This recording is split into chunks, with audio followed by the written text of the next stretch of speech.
Connaissez-vous l'histoire de Jacques Mérine, alias le Robin des Bois français ou l'ennemi public numéro 1? Impossible dans notre top des braqueurs de ne pas parler du numéro uno, alias le grand Jacques Mérine, l'ennemi public numéro 1. Mérine, c'est des opérations menées en France et à l'étranger, jusqu'à plusieurs centaines de policiers lancés à sa poursuite, des affaires de cambriolage, braquage, kidnapping ou encore meurtre. Jacques Mérine est né le 28 décembre 1936 à Clichy, en banlieue parisienne.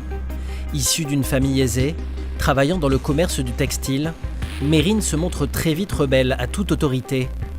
Lycéen, il se fait renvoyer pour agression sur son proviseur.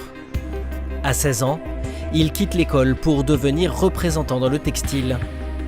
Jeune adulte, il part faire son service militaire sur le front de la guerre d'Algérie. Là-bas, il apprend le maniement des armes et des explosifs. Il revient en France en 1959, décoré de la Croix de la valeur militaire. Mais Mérine, depuis la guerre, n'est plus le même homme. Il entre dans le grand banditisme et se lance aussitôt dans une série de braquages et de cambriolages. Première arrestation en 61 pour port d'armes prohibées. Son passé militaire lui vaut la clémence. Mais le 17 janvier 1962, grâce à un renseignement, la police l'arrête à nouveau, à Neubourg, dans l'Eure, alors qu'il prépare un hold-up sur une agence de la Société Générale. Cette fois, il est condamné à 18 mois de prison. À sa sortie, Mérine quitte la France pour se refaire. Le 2 décembre 1965, il est arrêté à Palma, sur l'île espagnole de Majorque, en train de voler des documents politiques dans le bureau du gouverneur militaire. Il est condamné à 6 mois de prison. En octobre 66, il ouvre un restaurant dans les îles Canaries. Ranger des voitures? Pas du tout. Mérine prépare de nouveaux coups. Décembre 1966, il attaque une bijouterie à Genève, en Suisse. Puis un hôtel, le 15 novembre, à Chamonix. En juillet 1968, Mérine quitte cette fois l'Europe, direction le Canada. Avec sa compagne de l'époque, Jeanne Schneider, il entre au service d'un millionnaire, Georges Deslauriers, puis l'enlève le 12 janvier 1969. Le couple demande une rançon de 200 000 $, mais lors de leur absence, Georges Deslauriers réussit à s'échapper. Le 26 juin 1969, le couple, poursuivi au Canada, parvient à passer aux États-Unis. Ils sont soupçonnés d'un autre crime, le meurtre d'une hôtelière chez qui ils ont séjourné. Pincés en Arkansas, Mérine et Schneider sont extradés au Canada.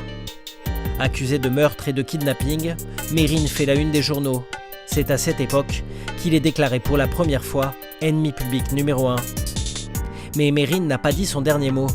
Le 17 août 69, il s'évade en compagnie de Jean-Paul Mercier, un criminel québécois, et délivre sa compagne. Mais la cavale est de courte durée. Ils sont repris dès le lendemain et une nouvelle condamnation, cette fois à 10 ans de prison au centre pénitentiaire de Saint-Vincent-de-Paul pour l'enlèvement du millionnaire. En janvier 1971, lors d'un nouveau procès, Mérine et Jeanne Schneider seront acquittés pour le meurtre de l'hôtelière. Le 21 août 1972, Mérine se fait de nouveau la belle en compagnie de 5 autres détenus qui feront ensuite partie de son équipe. En cavale, Mérine et ses complices multiplient les bracos pour se procurer du cash. 26 août, ils attaquent 2 banques coup sur coup et repartent avec 26 000 $, puis une troisième banque le 28 août à Montréal, qu'ils attaquent de nouveau 3 jours plus tard.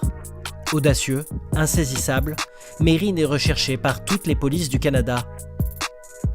En cavale, Mérine et Mercier, son fidèle complice québécois, commettent pourtant l'erreur de s'entraîner au tir en pleine forêt. 2 gardes-chasse sont alertés par les détonations et s'approchent, mais sont abattus par les 2 bandits. La pression s'accentue alors autour de Mérine, désormais recherché pour ce double assassinat. Il parvient à s'enfuir en Amérique du Sud au Venezuela au mois d'octobre 72. Mais le séjour sera bref. À court d'argent et de connexions, Mérine rentre en France au mois de décembre. Nouveau braquage, l'argent de la paye d'une usine de Gisors dans l'Eure, montant du butin, 320 000 francs, puis une banque dans le même secteur, 280 000 francs. La police française est sur l'écrou et parvient à l'arrêter le 8 mars 1973 à Boulogne-Billancourt. 2 mois plus tard, Il est condamné à 20 ans de prison. Mais en juin, Mérine réussit une nouvelle évasion spectaculaire. Lors d'un nouveau procès, il parvient à prendre en otage le président du tribunal à l'aide d'un pistolet caché par des complices dans les toilettes du palais de justice. De nouveau en cavale, Mérine remonte au braquet. Le 21 juin, il braque à nouveau la paye des employés d'une imprimerie à Paris pour un montant de 300 000 francs. Puis un crédit lyonnais, toujours à Paris. Le 27 septembre, 2 autres banques qu'il rebraque encore le lendemain, au nez et à la barbe des forces de l'ordre. Après ces vols retentissants, Mérine a de plus en plus de mal à se cacher. Mais se cache-t-il vraiment ? Il est arrêté sourire aux lèvres, cigare en bouche et champagne à la main, le 28 septembre 1973 dans son appartement à Paris. Retour en prison. Pendant sa détention, à la prison de la Santé, à Paris, Mérine se lance dans l'écriture. Mars 77, paraît L'Instinct de mort, son autobiographie. Le 19 mai, lors d'un nouveau procès devant la cour d'appel, Mérine est condamné à 20 ans de prison pour vol à main armée, recel et port d'armes. Il est placé en quartier de haute sécurité à la Santé. Sortie réduite, placement en isolement, surveillance constante, les conditions de détention sont terribles. Pourtant, Mérine parvient encore à s'évader le 8 mai 78. Lors d'un entretien avec son avocat, Mérine se saisit d'armes mystérieusement introduites dans la prison et neutralise ses gardiens en compagnie d'un autre détenu. En quelques minutes, les 2 hommes prennent les vêtements de leur geôlier et libèrent un 3e homme, puis sortent de la prison en escaladant le mur d'enceinte. Surpris à l'extérieur par une patrouille de police, le 3e larron est abattu. Mais Mérine et son complice arrivent à prendre la fuite et braquent aussitôt une armurerie dans les environs. Leur objectif, se refaire au plus vite. 3 semaines plus tard, les 2 hommes ont rejoint la Normandie et braquent le célèbre casino de Deauville. Montant du butin, 130 000 francs. Une véritable armée est levée par le ministère de l'Intérieur pour retrouver les 2 hommes. Plus de 300 gendarmes, une section du GIGN et des flics de l'anti-gang sont déployés. Pourtant, Mérine parvient à rejoindre Paris.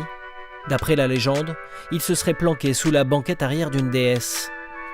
Le 30 juin 1978, Mérine reprend du service et braque une Société Générale en banlieue parisienne. À cette époque, il se sent tout puissant, envoie même ses interviews par courrier aux grands journaux de l'époque. Il profère des menaces contre ses poursuivants et ordonne au ministère de la Justice de fermer les quartiers de sécurité dans les prisons. Il les juge tout simplement inhumains. À l'été 78, Mérine est recherché par toutes les polices de France. Il part se mettre au vert, en Italie, puis en Algérie ou encore en Angleterre. Le 10 novembre 78, coup de tonnerre, Mérine est de nouveau en France et tente d'enlever un juge qui l'avait condamné à 20 ans de prison en 77. Mais l'enlèvement tourne court, le juge n'est pas à son domicile lorsque Mérine s'y présente. Le 21 juin 79, il enlève un milliardaire, Henri Lelièvre, dans la Sarthe.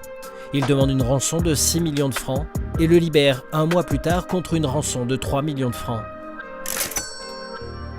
Le 10 septembre 1979, Mérine et un complice kidnappent Jacques Tillier, un journaliste. Il lui reproche ses articles malveillants.